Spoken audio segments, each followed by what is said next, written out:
When you hold my hands, everything becomes possible. When you hold my hands, impossible becomes possible.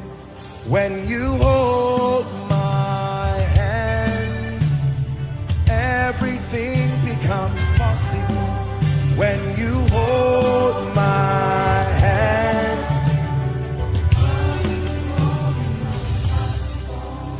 I agree that when you have an infirmity, the medical approach is to put you under a knife and to carefully walk through your veins and your arteries, cutting out the tumor, cutting out whatever.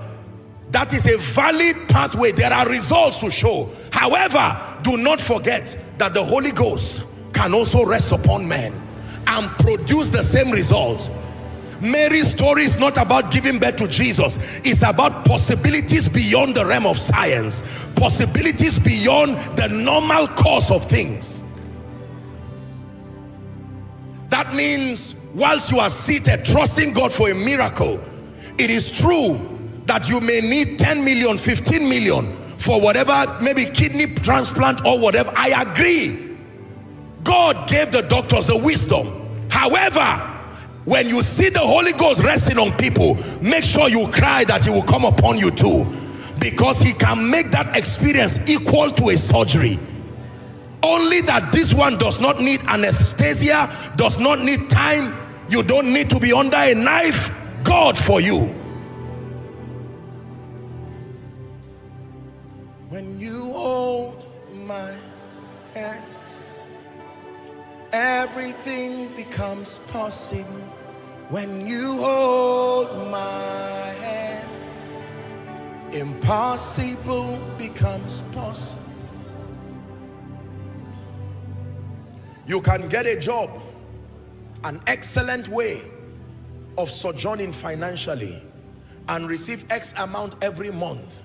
You can stand with your 2 years' wages, a product of diligence, a product of savings. However, you can stand on this other side because life treated you unfairly, and the God of favor and mercy comes. The Holy Ghost can breathe upon you, and that you will stand with someone and you are still holding 2 years' wages too, except that you don't have a job, except that you are not 2 years. It looks unfair. I'm saying that anything the Holy Ghost does in the life of the saints is correct, even if it does not look unfair. Even if it does not look fair, it is correct. So when you see Mary pregnant and you don't see Joseph, don't criticize her. Find out who else came upon her. When you see a man who may not have the kind of intelligence and yet you see God increasing them, don't just say, how did this happen? When the Holy Ghost comes upon men, the stories can be rewritten. When you see the man at Bethesda rising and it's not the season for the angel to come, don't think it was somewhere. Jesus came. It's not his fault. Jesus came to him. When Jesus comes, he does not wait for seasons.